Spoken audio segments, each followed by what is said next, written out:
What is going on, guys? Hades here, and today I have a very quick, simple, easy guide for you for the Liberty Falls Easter egg on Black Ops 6 Zombies. So, from the start of the game, guys, first objective, open all the map and get straight over to the church. Also, quick side note, if you want extra points, a good objective to do on round 1 is to come up to this door at the top of the motel, which you'll obviously have to use later on for the jet gun, but start of round 1 is a very good way to get early points. Also, guys, as you can see, I'm up by the church, but another useful hint in your game to get early access to a couple of extra points and also some easy salvage.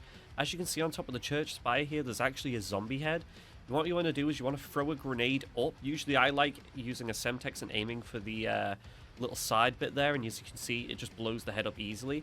And what will happen is a load of zombies will actually start falling from the sky. So it's actually a really easy way of getting some extra armor, some score streaks, some easy essence, salvage, and also an ether tool. So guys, once you've gone ahead and got yourself into the church, the next step is actually to go over to this machine here. But before doing that, I like to get myself a jet gun. So you're probably asking yourself, Hades, how do I go about getting myself a jet gun?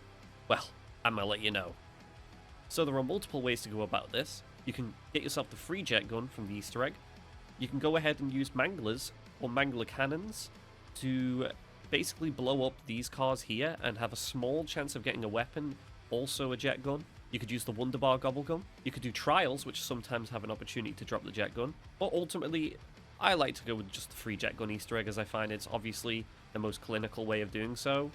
Even a Wunderbar Gobblegum could sometimes give you a ray gun instead, so this is probably the best method in my opinion. So here is how to obtain a free jet gun. Heading into Washington Avenue, you'll find Lily's Flower Pot Store. Now, to the right hand side on the wall, you'll find a water valve on a hose. Simply pick this up. After this, you want to make your way over to the Liberty Falls bowling alley. To get there, you can either go through the bank or all the way up past the church and down. Once you're in the bowling alley, simply head down onto the lanes, and on the right hand side on the wall, you'll see this panel.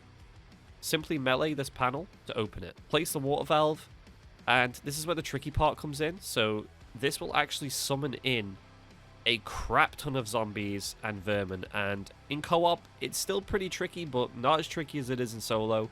So my recommendation would to basically be, and I know this is crazy, but patient, or use decoys and ether shroud if you have it. You simply want to hold X on the valve and it will slowly turn. You can actually also, this is a huge tip here, turn around. You don't have to face the panel. You can actually turn away and still do this, and it gives you a chance to see what's coming up behind you and basically get ready to run away. You can come back to this. I wouldn't leave it too long, but you can move away, train zombies away, further away from it, and then come back and do it. So yeah, once you finally figure a rhythm out and you finally complete it, a gauge will pop off the wall, and you simply want to pick that up. Once you pick that up, you want to head up to the church to the right hand side where the graveyard is. Once you enter the graveyard, occasionally during rounds, there'll be a groundskeeper that looks like this. All you simply want to do when you spot him is just kill him. Once you kill him, he will drop a tool shed key. Pick the tool shed key up and head over to this location down to the right of the church. And straight ahead, you'll see a shed. You want to open the shed and pick up the part.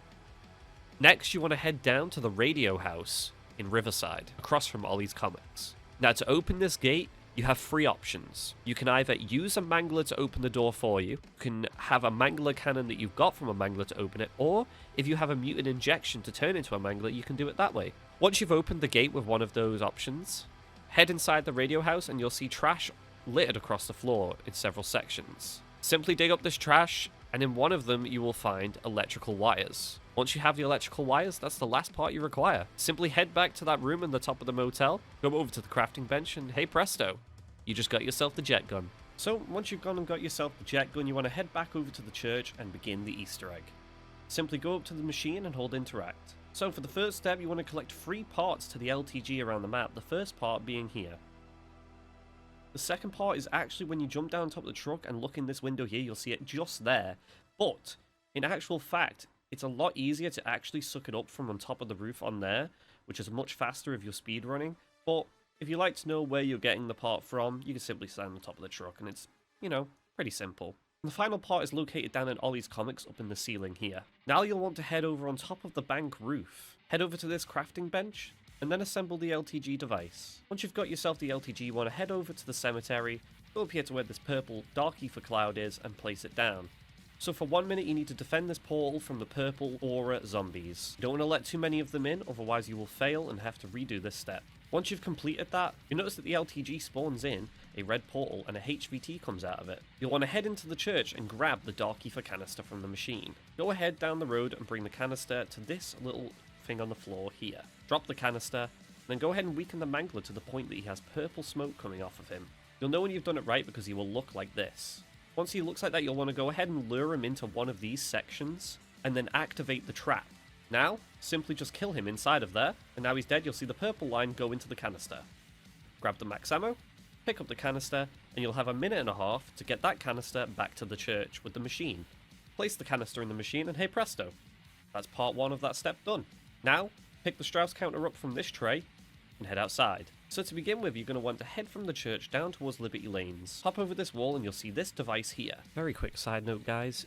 The Strauss device can only turn one of 3 colours on each of the 3 devices around the map. So I'll give a quick explanation on how the colours work and how they correspond to the device's colours. So, if your Strauss counter shows a green colour, that means you need to make the device be red. If your Strauss counter is red, you need to make the device green. If your Strauss counter is yellow, you simply need to make the device yellow.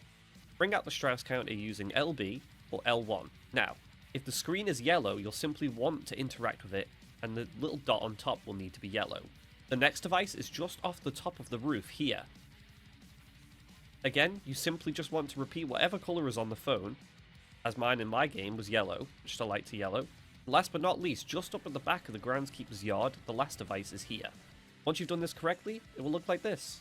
Also, a quick side note, you want to make sure you've gone back and picked the LTG up from the cemetery. So, after doing the Strauss counter step, you'll actually find that in the spawn room, this little device that may have hurt you in some of your other games, you actually need that device to pick up the hidden canister. Again, this time place the canister down on one of these little devices on the floor, then head over to this Dark Ether cloud in this area just outside of the Freedom Fried Chicken. Place the LTG down, and again, for 1 minute, defend the portal. Once you've completed the countdown timer, again, a red portal will open, revealing, another HVT. Again, the same thing round again, guys. You don't want to kill it, you actually want to weaken it so that it has the purple smoke effect coming off of it, and then trap it using the Dark Ether ground traps. Once you've completed that, guys, it will drop another max ammo. You want to pick up the canister, and again, make your way over to the church. Simply place the canister into the machine, and hey presto, you are now boss fight ready. Before you head in though, I would simply recommend you take some time, a round or 2, to get some extra points and get geared up perk-wise, and maybe a couple of pack-a-punch, and use salvage on your rarity on your weapon. Also, there's a little side Easter egg in this game that you can use to infinitely make the boss fight more easy, and I'm going to go ahead and show you guys how to do that as well. So the cool side Easter egg that is perfect for the boss fight is actually the Aetherella Easter egg inside of Liberty Falls. Aetherella is this cool supervillain action figure you can find here inside of all these comics. To become Aetherella, you simply need to find 9 Aetherella figurines around the map. The first 4 can actually be located inside of all these comics. The first one is here on this little shelf here. The second one, just here. The third one up on this shelf here.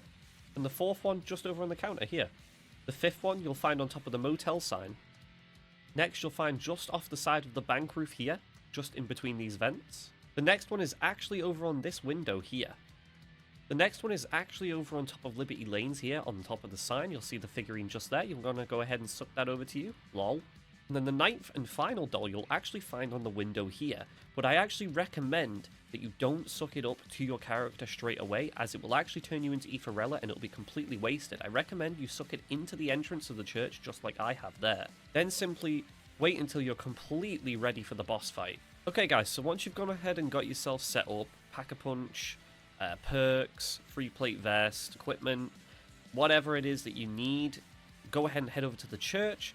But before you go in, the things I would recommend are free plate vest, obviously, your essential perks, and also a mutant injection is also very, very useful for the boss fight. You can go ahead and craft yourself one of those, but they're not necessary, don't worry about it. If you're feeling brave, go for it. If not, I would recommend one. So, once you're all set up and ready, head into the church and go over to the device and hold X. So, the plan in this fight is to actually delete and murder all of the enemies to feed souls to the machine. Namely, the named HVT or elite enemies are the most important, but getting rid of the zombies is also vitally important, as they can do quite a bit of damage to you in this fight, as most of them are super sprinters and heavily armored zombies. The jet gun does come in crazy handy in this fight, as you will see yourself when you take on this boss. But you can see from my gameplay as well that it's quite handy. Also, make sure you remain at the north side of the church up here towards the Pack-a-Punch, as you don't want to use the jet gun towards the door that you came in from, as the Aetherella figurine is down there, and we want to save that for the next phase of the boss. You'll know when you've completed the first phase of the fight when a max armor power-up appears here. Now for the next phase, after killing in the first phase the 3 Manglers, you will get a HVT Mangler as well as some other regular Manglers. HVT Elite Mangler will be a little bit more difficult to defeat, but don't worry, with the setup and jet gun and whatever gun you've Pack-a-Punched and set up ready to go, I think you'll be able to handle. As you can see in my gameplay, I'm actually using one of the sniper rifles that actually has an explosive effect when you Pack-a-Punch it, and paired together with the Napalm Fire mod is actually insane in this fight, as all enemies on this map, HVT-wise, are actually weak to fire. It comes in crazy handy in this fight as I delete the Mangler super quick. And once you defeat the Mangler, just make sure you clean up all of the other regular enemies. Now, once you've done this, the next phase will begin. Again, you'll know when the next phase is complete when a max ammo appears over here. Now, you're technically in the final phase. You'll have Manglers galore and also heavy armored zombies, but the main HVT enemy that you're required to beat in this phase is an Abomination. But don't sweat it, the Abomination is absolutely no trouble at all for you because you have a secret weapon. You're going to become a supervillain Aetherella. Now, don't waste the Aetherella by becoming it too early. I simply wait until the Abomination is spawned in and raring to go, and then head over to the back of the church, and you're ready to kick ass. Here's the Abomination on my gameplay, and now I'm going to head over, activate Aetherella, and boom. How cool is this, by the way? Like, this is honestly one of the coolest things they've ever added into zombies, I think, personally. Maybe just my opinion, but it is honestly insane. The damage you can do with this thing is crazy. I think it's better off, actually, in my opinion, just getting all up into the Abomination's business, because you're completely invulnerable in this state. Maybe it'd be beneficial to get yourself out of any corners that you might be in, just in case you don't kill the Abomination and you get trapped in a corner. Maybe go into the center of the chapel. But at this stage, you will have killed the Abomination, and you'll be downed at the end of the fight. And hey presto, you've completed Liberty Falls Easter egg. Once you've finished watching the cutscene and the Easter egg is complete, you will get this message asking you if you want to continue playing. You can exit to just get all your XP and get back to the lobby, or you can choose to continue. If you choose to continue, you'll be brought back to the spawn roof from the start of the game, and you'll have all of these lovely, lovely rewards. And there you have it, guys. The Liberty Falls Easter egg guide. So I do hope you guys enjoyed and this helped you out. If it did, make sure to smash that like button. I'd really, really appreciate it, guys. It does help out more than you know. Leave a comment and let me know if this helped you out. Also, guys, if you guys are new to the channel, go ahead and hit that subscribe button and click the notification bell. You don't want to miss any new videos, or guides, streams, or anything that I do, because trust me, Black Ops 6 is going to be all over my channel this year. So, maybe worth a little subscription. Who knows? But anyway, guys, I hope this helped you out again. Hope you all have a wonderful rest of your day, and I'll see you all on the next one. Hades out.